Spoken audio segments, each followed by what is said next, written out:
started. Guys, welcome back to another episode of the On the Bloc podcast. You got myself, Ryan, content manager for Bloc, and today I'm very lucky to be joined by Dan. Dan, do you want to introduce yourself? Take it away.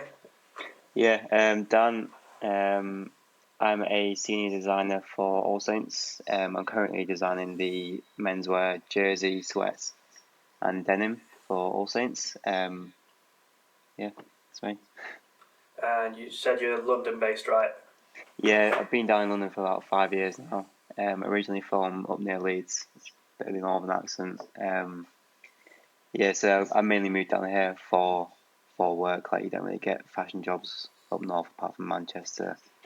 And you've got the likes of, Boohoo and Matalan and stuff up north. So to come down to being the kind of brands that I wanted to be associated with, it had to be London. So that's the reason I'm down here. And in terms of like getting into working into All Saints, what's your journey been like? Did you study fashion at college? Did you study it at uni? I did it at uni. I had no plan to do fashion when I first went to uni. I went to do product design, which is like designing like lamps, tables, chairs, headphones, just all kinds of random stuff. Because when I was at school, I knew I loved doing like kind of art and design subjects. So I was never really the one for maths or science. I even got told I was picking two unacademic subjects when I was picking my A levels. But I just kind of went with it because I knew that's what I wanted to do. Exactly, yeah. So when I finished school, like, sixth form, I didn't really know what I wanted to do, but I knew I wanted to do design, and product design is kind of there for that. You don't really specialize in anything because you do such a wide range of design on the course. So I kind of felt if I went on to that, I would then kind of find my niche and what I enjoyed doing the most. So I still really had no idea what I wanted to do even when I went to uni. I think that's the same with a lot of people, isn't it? Yeah, it's surprising how many people I've kind of like spoke to and have had the same thought process. Go to uni not really knowing what you wanted to do and kind of find it out there. So that's what I was kind of hoping would happen for me. But yeah, I hated the course. But when I was I think I was about 6 months in to my first year, I was really into my photography at the time. I had loads of these like landscape photographs, and one of my mates had suggested putting them on t-shirts. I used to like print them on canvases and like try and sell them like that, try and make a bit of extra money. And they just suggested putting them onto t-shirts. So kind of was like, right, how do I make this into not just printing a holiday photo? So it was like, doing a bit of graphic design and stuff around it, and then did like this a really limited run of t-shirts, put them onto ASOS Marketplace, and they sold out in like hours. So I was like well taken back by it, and then ended up getting to the point where I was just doing that brand a lot more than I was doing my own uni work on the product design course. So I was like, I obviously want to do fashion. Then I went through like a whole process of having to change courses at the end of the year. I had to like re-interview to go onto the fashion course, and luckily, they took me on and ended up doing fashion. That I went to Nottingham Trent University, and they were great. They were like so easy with me wanting to transition onto a different course. And yeah, did 3 years there. Absolutely loved it. Learned so much there. Like, instead of just printing on t-shirts, start learning how to pattern cut, fabric sourcing, actually designing from scratch, a garment and how it's going to be created. So did 3 years there. I was very lucky enough to get selected to go to Graduate Fashion Week with my final collection at university. I got nominated for an award as well, the New Business Award. So when I was at in my final year, I kind of felt I wanted to create my own brand full time. Like, so after uni, just go straight and work into that. So my kind of idea of my final project at uni was to create a menswear brand, which I could easily just take on after uni and start making and selling online. So I set up a website, did a whole lookbook, did a photo shoot, got links with factories in my final year, and because I did all that, my tutors kind of nominated me for this award at Graduate Fashion Week. I think it was sponsored by Barclays at the time, and if you won, you got like a massive grant from them to kind of launch your That's own mad. business. Um, I mean, even just to get nominated was amazing, but then I got shortlisted in the top 10 students to go down to Graduate Fashion Week, and then I had to present like these judges on the day. And it was only like the top 10 students in the country got to have that. So amazing that I even got into the top 10. And then unfortunately didn't win it, but it kind of like led me on to wanting to, carry on doing that. But I kind of realized I needed more experience and not to just go straight into it, because that's what I think a lot of people maybe fail with like their own independent brands, is they just don't have the knowledge of the industry Do and you like how think it works. that, like, looking back now, that your uni experience was like vital? Because I know, like, a lot of people, like you say, don't know, whether to go uni, whether to go into a job. Do you think like your uni course played like a key role into being where you are now? 100%, 100%. Like I won't be doing the course that I won't be doing the job that I'm doing if I had done that course. Um, just the knowledge that you get from doing a true fashion course and pattern cutting like from scratch, that's invaluable. Like if you want to change the fit of your t-shirt, instead of you having to go to a pattern cutter and pay hundreds and hundreds of pounds for them to like do simple edits, you can just do it yourself at no extra cost. You can make your own samples instead of you having to pay hundreds of pounds for someone to make you a sample of a t-shirt. I can make a t-shirt in like 10-15 minutes for you, like, if you needed, like, and you can see how easy it is to create a garment yourself, and then do the tweaks that you need and get it precise to what you want it to be if you want to do a brand. Because I think that's maybe where some brands don't, they don't have their own niche and stuff. Sometimes is they might buy blanks, print on blanks, and then you've got the same fit as kind of everyone else that's doing that, It's which a I big think, difference, isn't it? Like having yeah, your own designs and your own cut and shape and fit, as opposed to almost like merchandise, isn't it? Really, almost like exactly. your screen printing and stuff, but to be more knowing where your fabric's coming from, knowing what shape, what cut, what sort of It's fit you're what's going for. it's what sets you apart. People come back to brands because they love the fit of the t-shirt. It's not necessarily because they like the graphic that's on the t-shirt, because graphics change each season. You constantly develop that kind of stuff. But if you nail a fit, you'll keep that fit for years and years. So yeah, no, it was really important, and like just getting links as well, like into industry. Um, doing internships, learning about how the actual industry itself works, because I think there's a lot more processes that people kind of don't think of, especially like in a big brand like All Saints. You've got so many different teams that come together to get one thing into a store. It's not just design the garment and then it goes into the store. There's so many processes that go along the way. Is there sort of, when you mention internships, have you done internships in other departments where maybe you've seen sort of things in the, like you say, things that maybe you're just like, well, if I hadn't done this, like, I'd have never know this was part of the business. Is there anything you've seen like that that's really taken you back? Not really. I mean, every internship that I've done has always been in design. To be fair, I've only done two. Like I didn't do that many compared to a lot of other people that were on my uni. So I was quite fortunate in that kind of way. But I think I always kind of had that commercial mindset to clothing and to fashion because of like me doing my own brand at uni, which got me into doing fashion. I always had that mindset of you've got to create clothes for people to buy. It's a money making thing at the end Yeah, of the yeah. day. It's You've got to be profitable. yeah, like that's what we all go into it for. We need to make money, earn a wage. That's what we do it for. So I think having that mindset kind of helped me learn the other areas of the industry. Like I know that you can't pick a superly expensive fabric because then you're not going to be able to charge the price point that you want to charge in the t-shirt. You're not going to be able to make the profit that you want to make on it. So that all kind of comes into like merchandising and buying.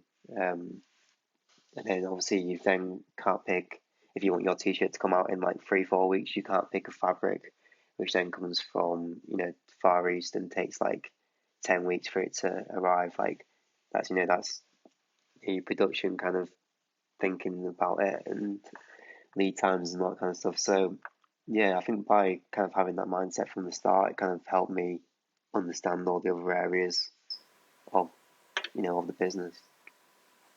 Yeah, and like getting. Is there like a product that you've worked on at the minute that like has gone out and you've seen some like celebrities wearing it, or something you've done? Has that ever been an occurrence where you've seen that, or is it more just like, oh, you ever seen like something you started like a design on and you've seen people in the street wearing it? Yeah, yeah, no, it's it How does happens that more feel? often than not. Yeah, it's How does it amazing feel? feeling.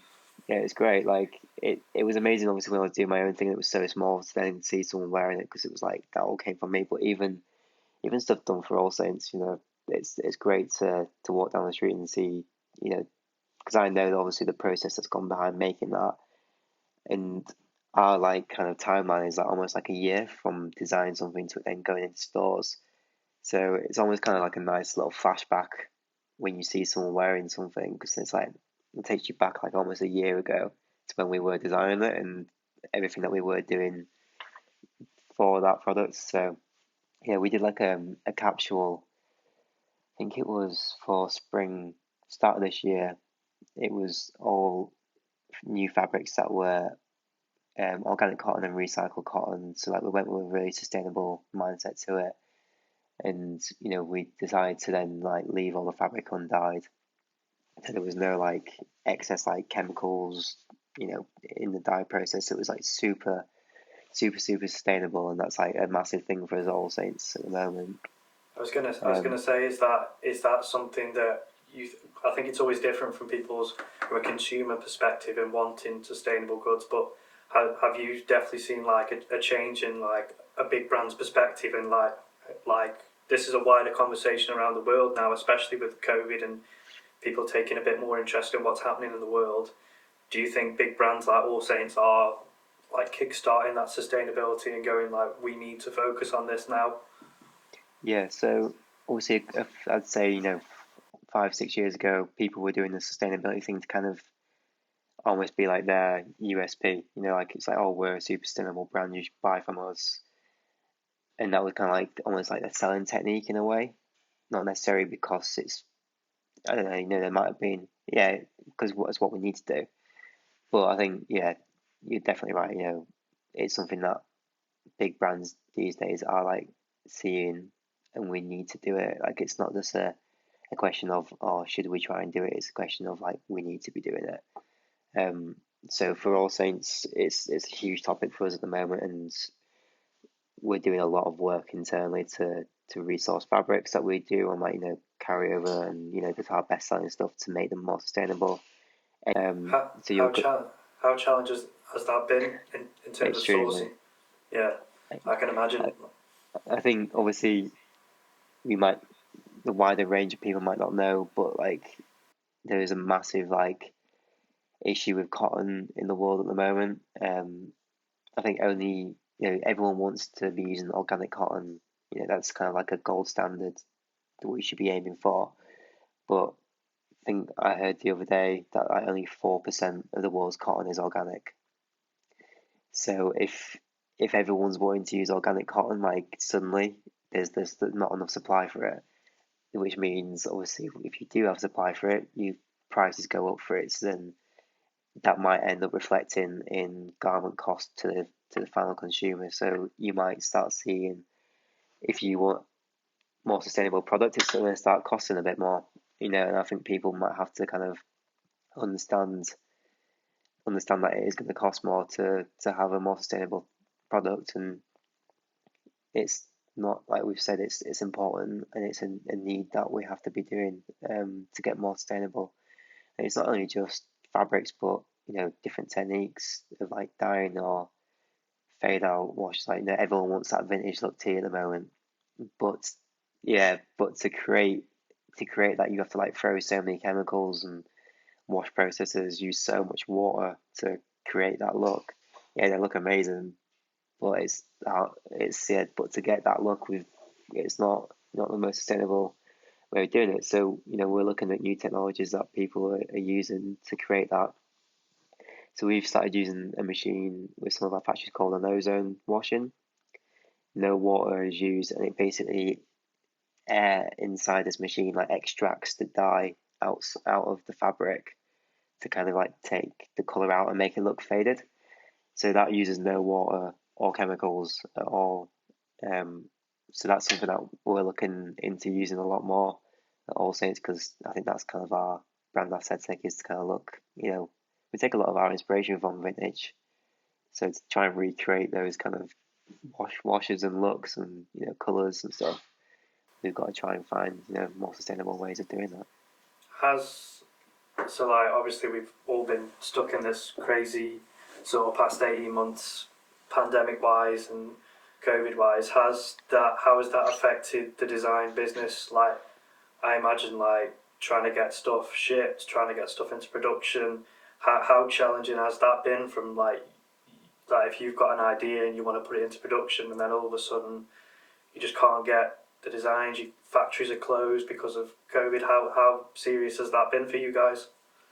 Yeah, it was really hard, especially first lockdowns last year. Around April, May last year. A lot of us went on to furlough as well, so there actually wasn't that much of a design team kind of working, full stop. Um, How does All Saints sort of position itself in terms of like it's I wouldn't say All Saints is like fast fashion like Zara, H&M. How does All Saints sort of want to portray itself or as that sort of metric shift? Because obviously it is a high street store. It is in like your big cities where they've got stores and outlets and stuff. But how does All Saints sort of want to define itself into being different or seem slightly different than say what a Zara, H&M or a Primark is, for example? I think I'm probably not the best person to be asking that question too, but like, um, I think we just focus a lot more on like quality over quantity. I think, like you say with fast fashion, it's like just churn it out, like get as much out there as you can, as much trend products as you can. Um, I actually used to work for a fast fashion brand. I used to work for River Island previous to All Saints, so I've kind of seen almost both sides of it. Like River Island, it used to just be like, if you got an idea, just design it, just do it. Like we'll then go and buy it, we'll put it in store like, as soon as it's ready. Whereas All Saints, we like curate collections, so it's a lot more like like an independent brand would. You create a collection, you then market it, you do the whole process behind it. Start to finish sourcing fabrics, doing designs, doing reviews of that collection, second reviews of the collection. We also sell a lot to wholesale as well. This is why like our process almost takes like a year, because we've got so many stages along the way, and there's just so much refinement throughout the whole process, and like nothing will go into store that we're not like 100% happy in.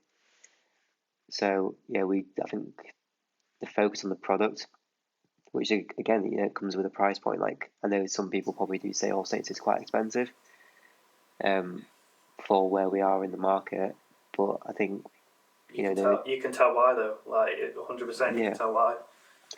like I mean, probably won't, people won't know that we make in some factories in this that use like, one of the factories that we work with make for Valentino. They make for Kenzo, they make for Places and Faces. Um, another one does Elix, another one does Represent, um, another one does Supreme, a Cold Wall. So it's like we're kind of Yeah, like, the premium manufacturing. yeah, we're at the level of those brands which charging like a lot higher than we do for product, um, but you're getting the same quality, if not, yeah, and if not, in some cases better. And obviously we're charging like 45 quid for a t-shirt where you might be paying like 200 from another brand. Yeah, it's people. It's that's where brand sort of takes over, doesn't it? Where when you've got such a, I don't know, like a almost like from like a luxury level. So like your Louis Vuitton, your Gucci, Balenciaga, and then you've got your bottom end scale, which is obviously cheap. Its quality's not there. So like your Primarks, your H&Ms, maybe ASOS to an extent, but then sort of that in between level where the craftsmanship is there, the quality is there, but maybe it's almost like a perception that people think, well, actually, just because it hasn't got a big brand associated with it, maybe until they actually try the product. Because like I know I've got pairs of ASOS jeans. I bought a sweater from the Cheshire Oaks outlet Yeah. not long ago, and like it's the quality's there, the fit, the design. Like the sweater I've got is like a cream oversized sort of jumper. It's really nice. It's really heavyweight, comfy. I got it for I think I got it for like 25 quid or something. On obviously outlet price is a bargain, but when you think for like that, like if the retail price was like 60, 70, 80, you'd still be like, I can see why. Like you can see Yeah. why. No, but I totally agree. Like I've got clothing from H&M. Like, I've got a pair of jeans from H&M which are great, and I don't think. Yeah, I think people should almost take that kind of stigma away from, obviously a super high end brand is going to have like super amazing quality, because sometimes it's not the case. Like I've had t-shirts from, what we like to call high end brands, and they've got holes in them after like 2 washes. Yeah, And I had one from Balenciaga, and I think I got it from.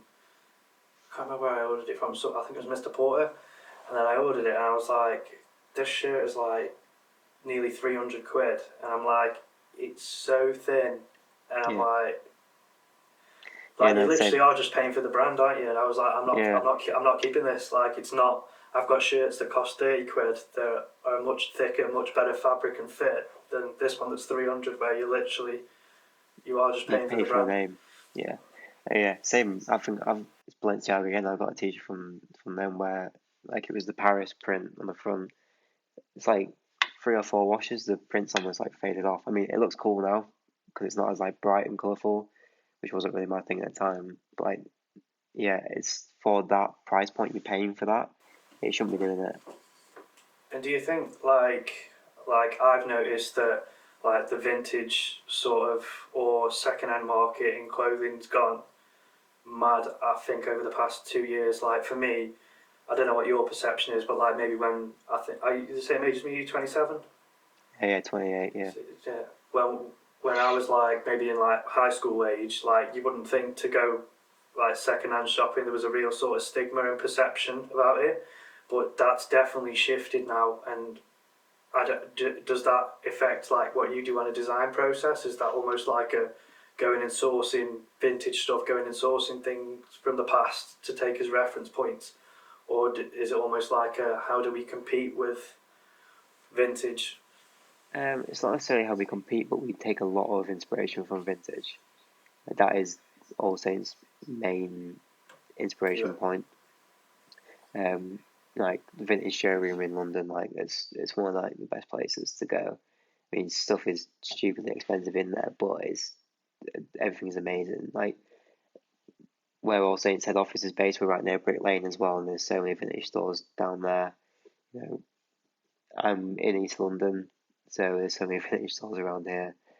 Um, it's what I've started shopping at now, for sure. Me and my girlfriend go on like days out, literally just dedicated to like going to vintage stores. Um, yeah, and she'll pick up like these amazing like jackets and jeans and stuff.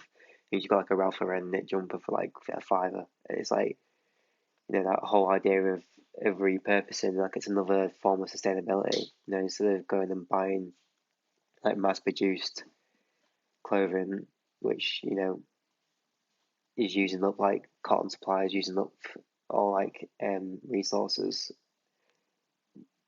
These products have already been made and they're already there. They've already used it. They've had a life cycle. Like try and prolong that life cycle by buying something that's vintage. And to be fair, there's a lot of amazing vintage clothing out there, like leather jackets. Like I know everyone is like really aware of like workwear, Carhartt, Dickies kind of stuff in vintage at the moment, and that's like a massive trend of what some people are wearing. So yeah, a lot of inspiration comes from vintage, and I also love buying. I won't buy that many new pairs of jeans anymore. If I do, it's probably an all-size pair. Because I've designed them and I love them and want a pair. It's got to be done. Got to be done. Yeah, you got to self-promote.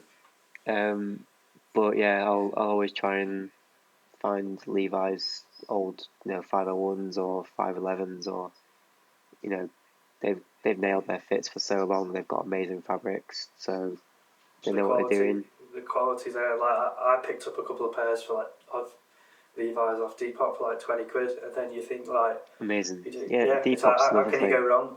Like how can you go wrong for 20 quid? You can't, can you? If they don't fit, you can Certainly. just sell them on again, and like you Sell them say, again. it's keeping that sustainability aspect of it. Yeah, I mean, like I got a Levi's denim jacket from a vintage store in Hackney Wick. I think it was 25 quid, and it's amazing. And I've used it now as a reference for some new stuff that I'm doing at All Saints. So it's like it's not only helping me by having an amazing denim jacket, but also like it's helping me in my work and us create new amazing product as well. So yeah, I'm a big fan of vintage. Yeah, like it's definitely something like I like I say almost like even 2 to 3 years ago I wouldn't have even considered it, but like now it's just so prevalent, and I think it's a lot more on people's conversation to say like, look, like and the more people talk about it and say like, look, this is, I think maybe YouTube and influencing to an extent as saying like, look, been vintage shopping, been thrift shopping, like this is what I've got. It was a fiver, like, Yeah, and then people take people are pride in seeing, it. yeah, and then people are seeing it and thinking, bloody hell, like if they can do it, surely like I can go find something sick that's affordable, because like that's what it is for a lot of people. It's affordability and sustainability at the same time, rather than maybe getting something from fast fashion. Like you say, you wear it a couple of times and it's faded, it's shrunk, it's got holes in it. This is 10, 15, maybe even older, and that qualities are there because it's been around so long. Yeah, exactly. Yeah, people take pride in it. Like you go out with your mates and they go, "Oh, that's an amazing jacket. Where have you got that from?" It's like, "Oh, I found it in a vintage store." And it also, I think, having that almost like exclusivity, like appeal to it as well. It's like I've got this, no one else can be able to find it. Like also, I think that's a really nice like selling point of it as well. Like I know for a fact that no one else is gonna have that denim jacket I just bought. And I love that kind of like aspect to it. Yeah, I got a couple of Harley Davidson t-shirts, and I don't know what it is, like just maybe it's like for me, like I've been to LA a few times, so I love going to America. I love LA. So when I found like a couple of like Harley t-shirts which have got like California or Los Angeles prints or like stuff like that, I've seen them. I'm like, I want that. Like that, it's something that's personal to me. But like Yeah, you say, that exclusive thing is like you see it and you're like, this is 20 quid, but I doubt anyone else is going to have this, and I doubt I'm going to find this again. So you're just like, yeah, I've got to have that, and it's like something you'll probably keep and wear all the time. yeah, exactly. From like switching back to like going back to where you went from to uni and going into Yeah. fashion, do you think like growing up there was any influence there in fashion? Do you think it was even on your mind, or did it come as you got through uni?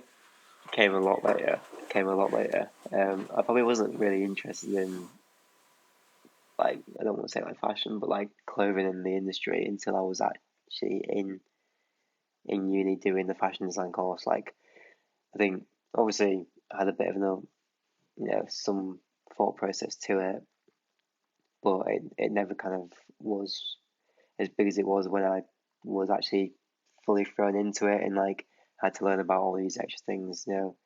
You'd have like design design meetings with your tutors at uni, and they'd be like just throwing out all these like designer brand names, and like I'd be like, well, I've never heard of these people before, and because I was still so new into it, like I didn't go to uni to do fashion, like it was almost like a second thought, so it was like almost like constantly playing catch up with it, but Do you think yeah, do you think it's helped you though? Maybe not having sort of a prerequisite idea of where you wanted to be. That maybe you looked at it with yeah, a fresh pair of eyes to go and let it take you where you wanted to be, as opposed to maybe people who know and go to fashion specifically knowing where they're trying to end up? Do you think it may have helped you that way?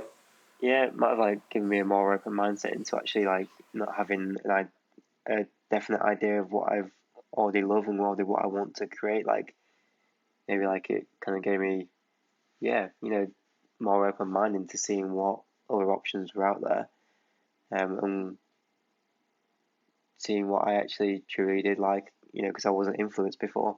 Definitely wasn't influenced from what people where I was from used to wear. That's for sure. Yeah, I was going to ask that because, what would you say is like? I know Leeds or North Yorkshire, that sort of way is probably going to be very similar to where I'm from. So, what would you say is sort of the go-to style? Like, what would you say Um, is? Used to be night out used to go to Wakefield or Leeds. It used to be the classic skinny jeans and tightest fitting t-shirt you could find, or a shirt which was way too tight and the buttons were almost coming out. Just like lads trying to, show off, which in hindsight they're like actually probably look a bit of a tip. Um, yeah, that's definitely what most. I mean, guilty of it as well. Like when I didn't really know much about that, I used to wear like skinny jeans. I'm not proud of saying it now for sure, because you don't think you catch me in a pair of skinny jeans these days. What do But you think was sort of like the football, like specifically for menswear? Do you think football culture was sort of playing a part as well? Like I know that's quite right, because I'm from Stoke and that was quite big here. So like like you'd have that look that you were sort of saying there, or maybe it'd be like Stone Island, CP, yeah, I mean, Gazelles. it's probably still like that in Leeds. I don't know. I've not been properly back for a long time. Um, but I guess as well, like it's almost hard for me to comment on it really, because I think because I didn't really have much of an interest in it before I started at uni, it probably wasn't something that I was actually like actively looking at or taking in. Yeah, but like obviously now, like I'm in it, and it's my career. Like I pay a lot more attention. If someone's walking down the street and they've got a really cool outfit on, I always make a comment and like think, what they're wearing and how they could like style that with something else, or yeah. Where do you sort of source most of your inspiration from now? Is there any specific people whose style you really like, or is there like you say maybe it's vintage shopping where you take a lot of inspiration from? Um, yeah, vintage shopping, but also like I've got a few favorite brands, and I constantly look at like their lookbooks, for style inspiration. So like, picking out an outfit for like day or something, I could be like, um, not really sure. I know I want to wear these items, but I don't know how kind of maybe it's something else that kind of style it with. So I'll jump on their lookbooks and be like, okay, they've got this pair of like style trousers in that outfit, and they've put it with this kind of t-shirt, and they put it with a knit or something. I never really thought to put it with a knit. So get ideas like that. Just scrolling through Instagram as well, like looking at pages like the one that you guys run. Um, just inspirations everywhere, and like just noting outfits that other people might wear. That you see along the street, or working in a fashion office is a lot of like very stylish people, so might get inspiration from them. Like, so yeah, there's different ways of getting inspired in style stuff. In terms of like pickups and stuff, what's like the latest thing that you've sort of bought that maybe for yourself that maybe isn't All Saints, so that doesn't count Um, either. yeah. The latest thing I bought it was actually a knit cardigan from Arket, but it was a women's cardigan. Um, I actually loved the fit of it. I think it was amazing. The yarn was great. Um, I actually preferred the women's wear Arket to the men's wear. I thought it looked a lot newer and a lot fresher. Um, Arket's a great brand. I know people might not know it's owned by H&M. So it's H&M's a weird brand because you've got like your true H&M level, but then it also runs all the way through to like COS and Arket, which have some amazing pieces. Yeah, I've just got Um, a COS bag when I went to Valencia and they had a women's bag like it almost like a Bottega bag. It Yeah, almost looked like, and I saw it, I was like, that's sick. Like, and to me, like, it doesn't matter that it's women's. Like, exactly. if I like it, I think that's a mindset that's coming in a lot more as well. I think, like you say about the whole like the vintage thing, a few years ago, people might not have like wanted to shop vintage because they felt like there was a certain stigma around it. I think that's kind of like the same for like guys wearing women's clothing or vice versa. I think that's another thing that's sort of like starting to come in as well. Like this is a women's knit from cos, like as long as it looks cool, you vibe with it. It doesn't matter. no, Like you it doesn't. Like, if it fits good, and like a lot of the times, like I've seen it like me and my girlfriend have got sort of the same sort of style.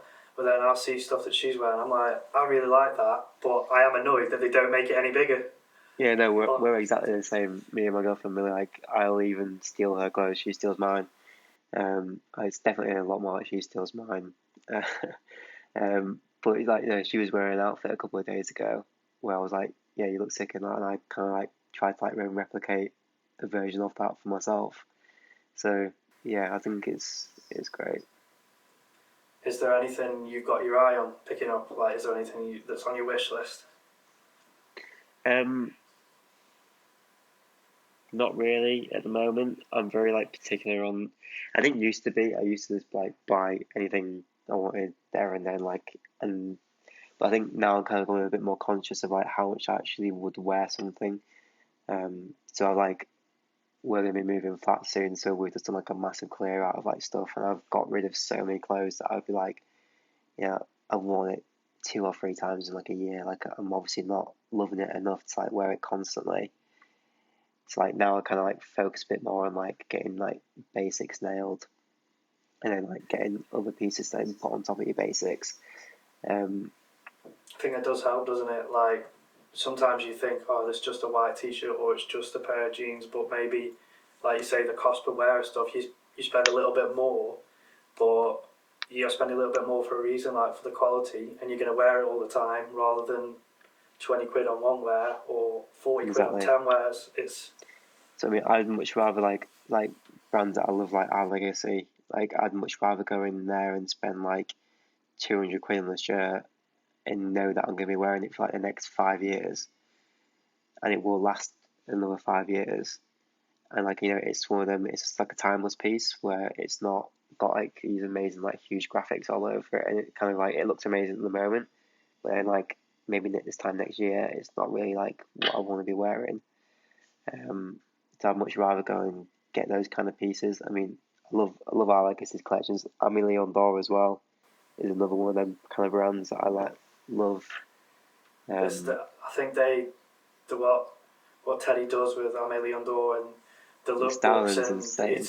he's just got it nailed, hasn't he? He knows what he wants to do, and he's just got it absolutely nailed. Yeah, the thing that I love about it as well is it feels so new each season, even though it's kind of like very similar products each season.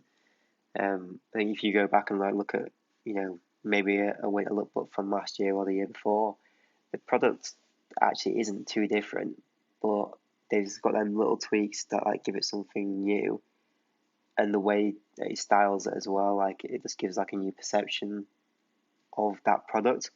Like that's what I kind of like do look at. I look at Amelie Ondor's lookbooks quite a lot for new inspiration. Um, yeah, be amazing brand to like actually go and see their store as well. Like if I ever get over to New York, I'm like literally on my to do list is like go straight to their store. 100%. That's what I've been saying. Like me and my girlfriend was saying, like waiting for that America to come off the bloody travel list so we could go. And I think next summer, like you say, Amélie Ondor, like Kith, and sort of like things that you think are so traditional in New York that I just want to go and check out because I think it'd be amazing. And I'd also want to see like what like New York styles like and street style. 'Cause I imagine living in Yeah, London, like you say, you get a lot of inspiration for being around, but like I feel like I don't get that same sort of thing in where I'm from, and I don't know no, if you felt like that when you were at home that it no, yeah. was. When I went back up a couple of months ago and like walked around Leeds City Centre, and it was like, yeah, I almost kind of felt like I stood out a little bit. That yeah, that's what I feel sometimes. Like it's you got your own style and your own vibe and that, and which is fine. Like you wear what you like, but it's also good. I feel like that's where Instagrams maybe help people find a like-minded community of people that Yeah, like the same style as you, and in some ways it comes kind of gets a bit homogenous that you don't know whether someone's from London, you don't know whether someone's from America, because that style is or a style is sort of universal. But I think it does help when you know the area you're from doesn't necessarily have very many like-minded people. I'd say. yeah, no, I totally agree. Totally agree. Like when I was at uni in Nottingham, it's going back like I think 7 years ago I started. Like it was a very different mindset. Like so if you wore anything slightly different, you'd be getting stares walking through the city centre, which is quite amusing sometimes. I almost sometimes did it a little bit on purpose, just to see if Just there was a like a test. reaction. Yeah, it's quite funny. So I think that's sort of I think with like London, like when I've been to London for work, is just such a wide, diverse culture and influence from people from all different backgrounds, all different walks of life. Like style is part of what makes that culture, and I think that's where because London's got such a big population, a diverse population. Like I said, you don't stand out, you don't get the looks, but you can find a lot more like-minded people, which I think is good. But for me, like I do like where I'm from, and that Yeah, good. London just isn't for me because it's just so busy and hectic. It's a very different way of life. It's when I first moved down, it was just like going on the tube to work for the first time was just like a complete mind shift. Like I always remember this. Literally had to run to get on the tube. Doors were closed, and so jumped on. And ended up like almost barging into this woman, like me being like, "Oh my god, I'm so sorry." Like, and literally it was just like, "Why the fuck are you talking to me?" Like, do you know what I mean? It's Yeah, just like yeah, it's like my girlfriend's like from the Lake District, and it's like when we go back up there, you go on a walk or something, strangers walk past you, and you're just like, "Hi, you're all right." Like you like to say friendly. hello like Yeah, naturally. If I was to do that down here, I'd probably get arrested. You know what I mean? Like people like, yeah, what, 100%. he must be It's a like different way of crazy. life, isn't it? Yeah, Yeah, it's that's yeah, it's. But I can't like me being down here now for like 5 years. I can't imagine being anywhere else apart from here. Like I love it so much, and I will not change living in London for anything. Um, just like the access to everything is here. You can jump on the tube for like 20 minutes, and you're in central London, and you've got all the stores that you ever want. Like we can walk like another 20 minutes, and we're in Hackney. So it's like you've got amazing like vintage shopping around like Hackney and Dalston.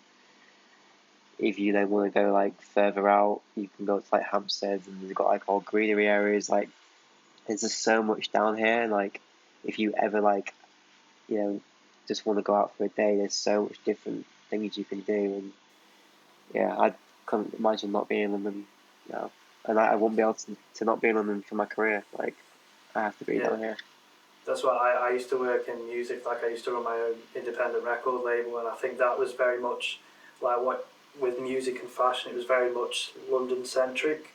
So like trying to do and achieve the same things outside of London was so difficult because Yeah, it's just the industry just isn't there. And like we always found like oh we want to work with certain artists, we want to be or a certain international artists coming over. They're always like oh we've got a studio in London, we're in London, and it's like like yeah, I'm just not there. And I totally yeah, get what you're saying there, where you're like once you're in the city and you've got the access and everything's on your doorstep, it must be hard to consider being back yeah. on the other side. No, yeah, totally. Like when I first like graduated, um, applying for jobs and stuff, I was in the mindset I didn't want to go to London. Like I was still like, yeah, I love living up here. It's so much cheaper as well. I was gonna have like, I feel like I'm gonna have like a better quality of life if I stay up here. Um, but every single job applying for it was London, London, London, London. I was getting approached for jobs. It was like, oh, are you in London? Can you come for an interview tomorrow? Like, no, I'm near Leeds. Like, I can come next week. And they'd be like, oh yeah, like you get to the point of like being next week for an interview, and they're like, oh yeah, we've already filled the position. And I'm like, maybe if I was in London, I could have gone to that interview the next day, and it would have been me getting that job. So I was quite lucky that I did get approached for a job for my job at River Island. I got approached at Graduate Fashion Week. I stupidly turned it down to start with because I kind of felt I was going to get something better. But then I ended up having to go back home after uni, getting a job like, in retail. And I got to the point where I was just like, look, I just need to go. I need to be in London, obviously. So I messaged the person that interviewed me in River Island, being like, is there any chance that job's still there? Luckily, they were like, there is a job here, like, come back down for an interview. And they offered it to me there, and then I was just like, yeah, I'm not going to turn it down this time. I'm going to just come down and get my foot in the door. I mean, I think you've got to do that as well sometimes. Maybe just take something that you don't necessarily see as your long-term goal, but, I've only been in the industry for 5 years, and I've only got to being a senior designer, at a brand like All Saints, and running the jersey and sweats department in terms of design, which is like one of our biggest departments. Probably makes like the most money. Also do that at denim as well, which is like what All Saints is kind of getting known for as well, I think. I've only been doing it. I've not really been doing it that long.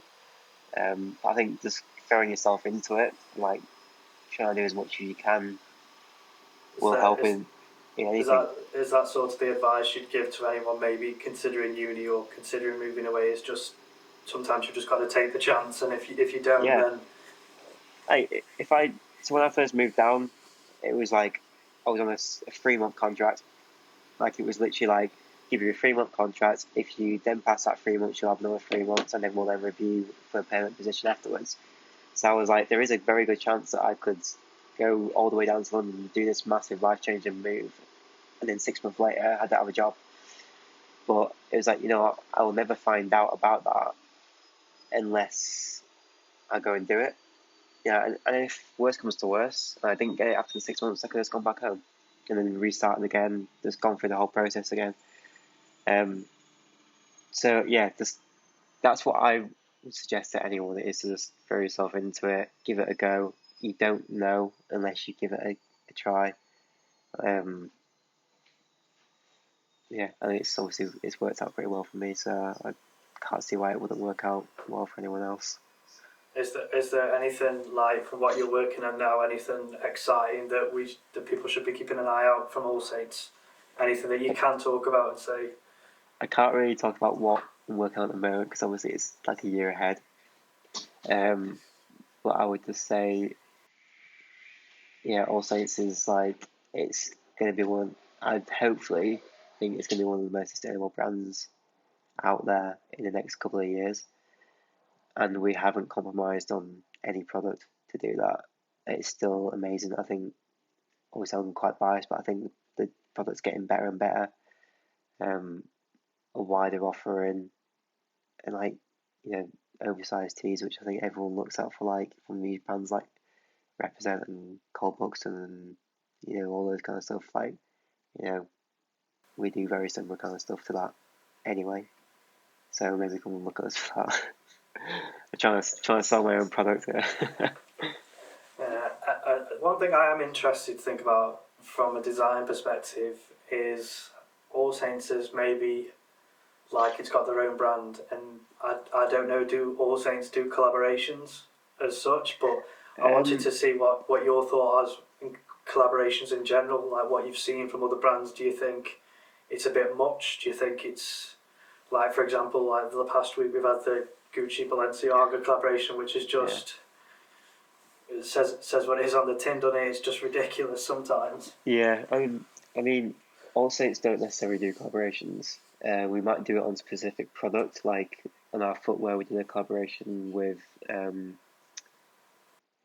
It's probably more fabric people that we do collaborations with. So like Harris Tweed, we've done like a special range using like Harris Tweed, and like our outerwear team have done like loads of work with like these amazing British mills like based in Yorkshire. So it's like they will work specifically on getting fabric from them, and it's a collaboration with them on a fabric kind of sense, not necessarily like brand to brand. Like you said about like the Gucci and Balenciaga. I mean, I'm not a fan of that at all. I think with with the minds that they've got at Gucci and the minds they've got at Balenciaga, they could have created something incredible. Like, but for it just to be the Gucci repeat print with the Balenciaga logo, it kind of felt like it was almost like a thing to just kind of like please. The hype. Yeah, do you know what I mean? So like, I mean, obviously it's going to do well for them, and it's an amazing marketing tool for them. I mean, it's two brands owned by Kering, so it's like obviously a really easy collaboration to sort out. But I think they could have done so much more with it. But yeah, I think some collaborations do work. I think it's quite hard sometimes though to make collaborations not look like merch. Sometimes. Just printing But one's logo on another and vice versa.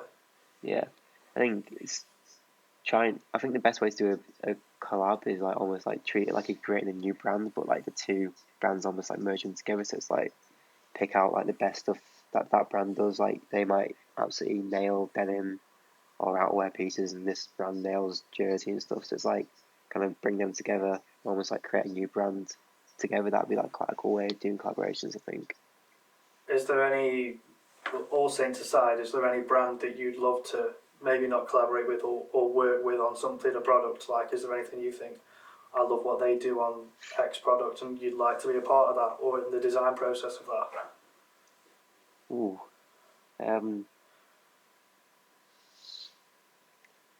Was this one need some thought? probably need some thought, but I think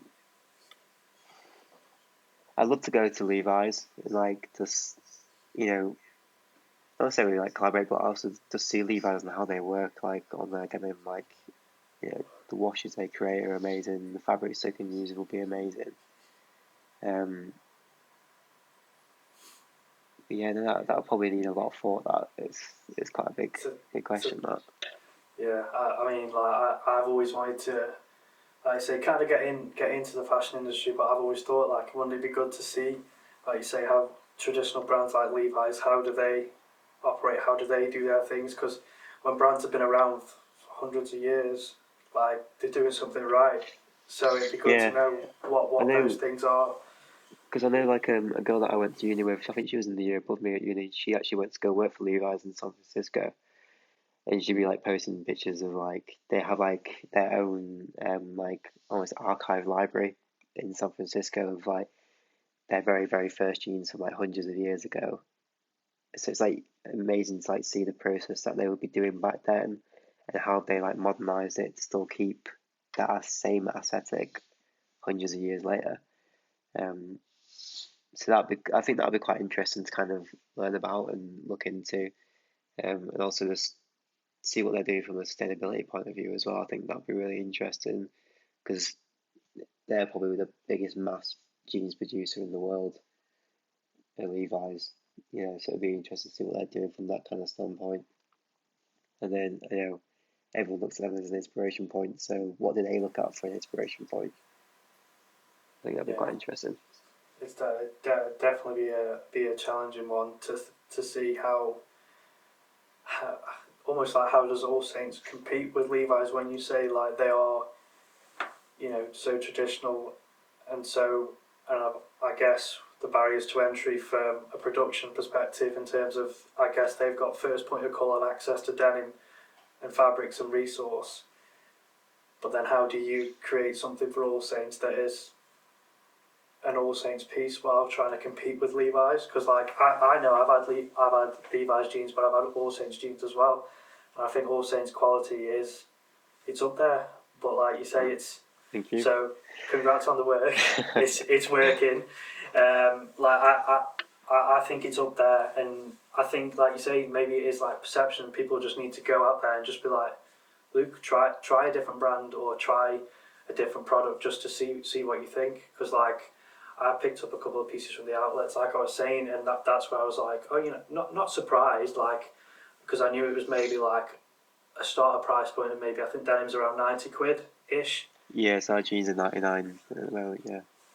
And that like sometimes you think, oh, it's a bit expensive. Is it is it worth it? But then when you get them and you think actually the quality's there, the fit's there, like that's why you pay the money.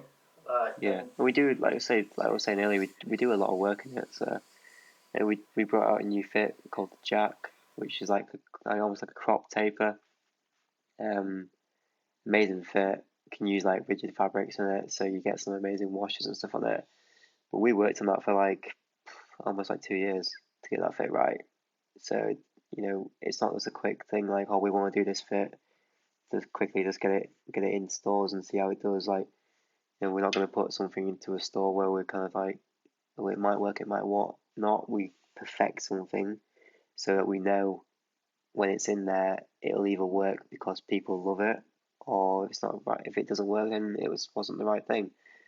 But we know from our point of view that we did everything to make that the best product it could be, instead of having that mindset of like, or we put it in as quickly as possible. Did it not sell because the fit wasn't great or the fabrics weren't correct for it? And we go down to every last detail before something goes in, so we know if it It's doesn't right. work, it's not from our point of view. Yeah. And I think that's important because I like it's obviously important to get that product right, but I think it's important what you're saying and that people might not understand or just generally know or think about how long this process takes to get, like you say, to get it Yeah. right, to get it into production, and then to get it out to consumer. And I think if people knew like the process behind getting this pair of jeans, which they've just walked past on the high street, is quite long and arduous and in detail to get it perfect. And I think if people knew like the backstory of where a product comes from and how it gets made, it might change that perception. Yeah, that's totally like God, sorry, I forgot what I was gonna say. Um yeah, it's not just a quick fix. It's a year long, over sometimes over a year long process. So a lot of, it's not just me that does the work as well. Like, there's a garment tech who works for me on like getting all the fits right, all like the washers right. We have like weekly meetings on fittings.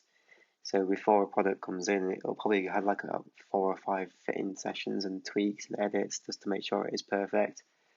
Um, See, and then you got like a buying team, production team, merchandising team, visual merchandising team. So it's not only just like the product, we create the product, it then has another team that then thinks how it's going to look well in store.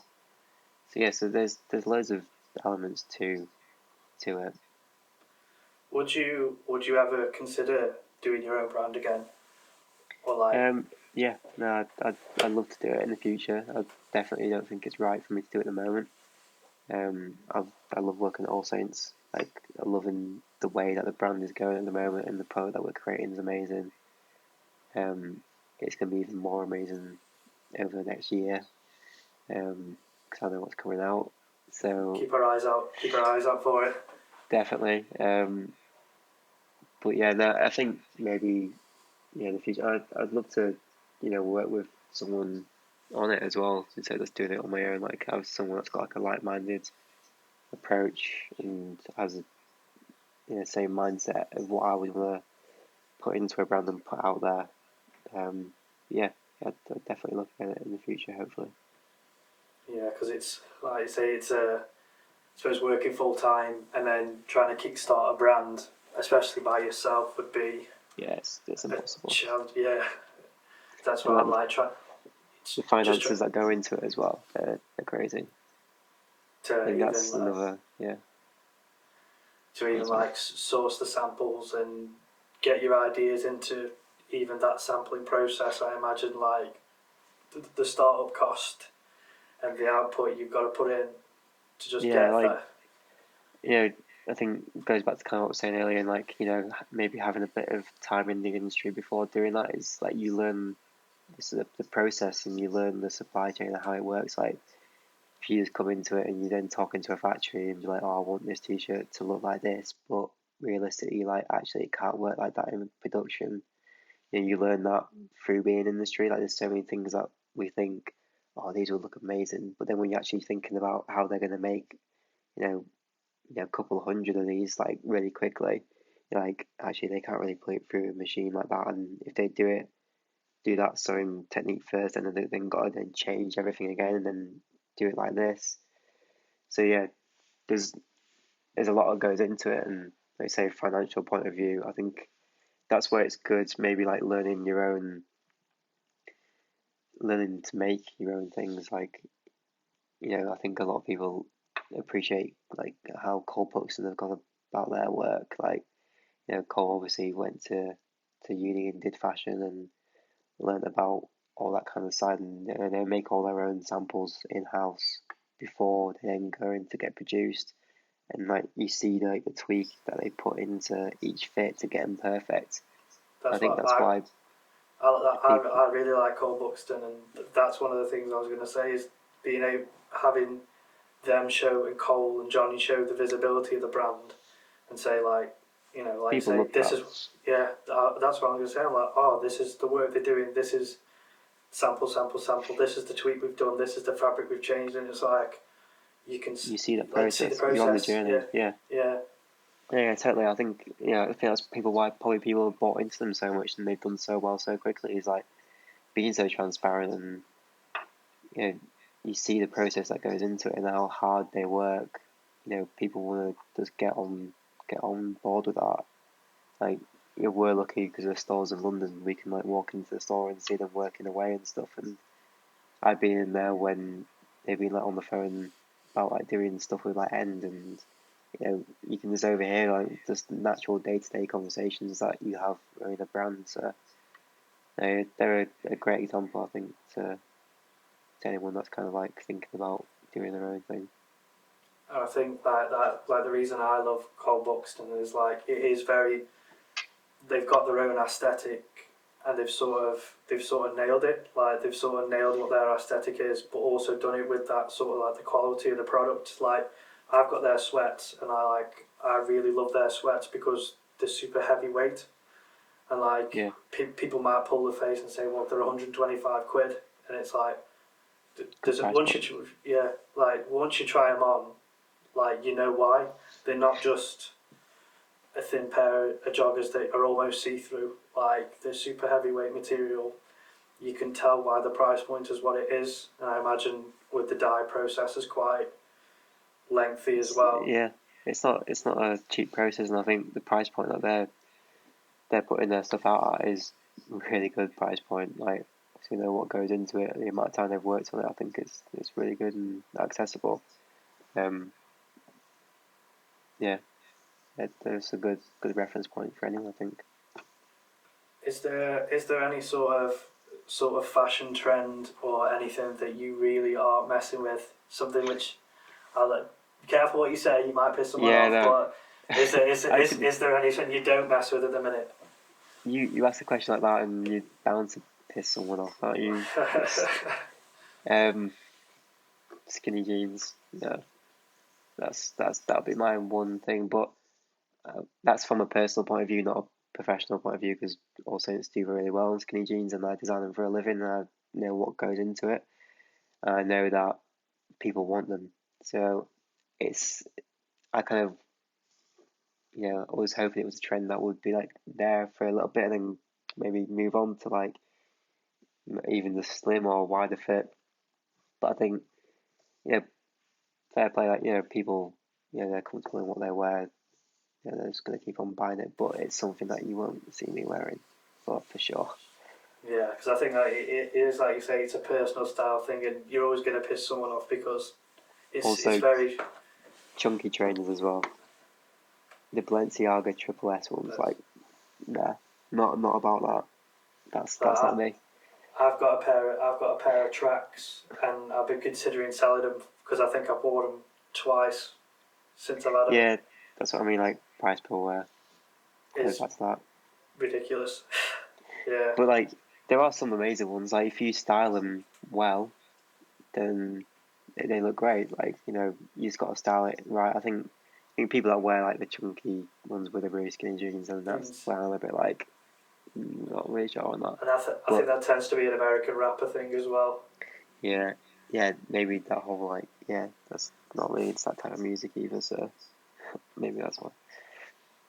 Yeah, it's almost like the meme picture that you see going around Twitter with the guys in the like spray on jeans and then they've got the massive triple S and it's like, I Yeah, don't think so that works. I kind of designed the spray on jean for River Island. Uh, um, but that was again, it was like from a professional kind of point of view. Is like we were getting sales of lads going down to the women's wear, buying the women's jeans because they wanted them so skinny. So then we were like, right, we don't want to lose sales on menswear to that, so that's why we introduced a new jean, like the spray on jean, and it sells really well for them still. and even if you were getting them for free, you're not tempted. I didn't really get much stuff from River Island, I'm gonna say, when I was working there, but I rinse my allowance, so I'll say it goes really quickly. Yeah, I Like don't blame t you. I've like this t-shirt we designed, like as soon as it came out, I went and bought like 4 of them. I know I was going to ask if there's anything you've sold that you regret because one of the things I regret selling is actually an All Saints piece. I had like Really, a satin like varsity jacket that kind of looked like the Saint Laurent teddy jacket. I had it 2 or 3 years ago and I sold it because I was like, I can't wear this much, but like now I really you wish wanna wear it. I really wish I still had it. Um, no, actually, I know it sounds weird for me to say no, but like I won't really sell anything unless like I'm 100% sure that I'm not gonna use it anymore. Um, I'm quite like particular on that kind of stuff. Like saying we're moving flat, so we've done like a big clear out. But it's like when we were going through it, it was literally like almost going into detail with every single piece of clothing. Like, right, how often do I wear this? What outfits would I wear this with? Do I need to really keep this? If I've worn it, like I used to like keep things and be like I've worn it once this year, but I might just wear it again. But like if I'm in that mindset now, I'm like I'm actually probably not going to wear it again. So I'd rather like sell it or give it to a charity store. You know what I mean? So um, I'd say there's nothing I like, wish I'd had that mindset because but there's a few yeah, kits that I wish I still had.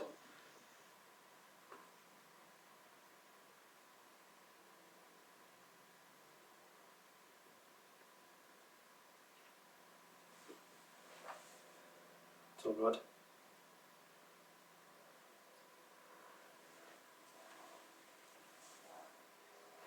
someone follow me on Instagram can I'm not too fussed about it, but you can send me a DM or reach out to you. You can email me or whatever if you had any On that questions note, about on your headphones giving more up on stuff us, on either we'll wrap uni up there. or And I what really All enjoyed Saints is chatting to you, Dan. doing, that kind of So, stuff, and is there I'm more anything than happy you want to to plug? Do you want to answer anything. tell people shout you And out on keep out Instagram? for Give, the new All hit you Saints up for any collection. Keep an questions? eye out. Next year is going to be next level. Let's tell you that.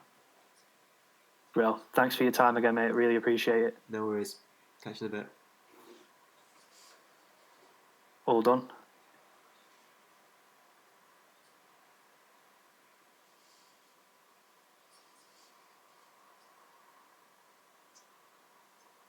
And keep out for the new All Saints collection. Keep an eye out. Well, thanks for your time again, mate. Really appreciate it.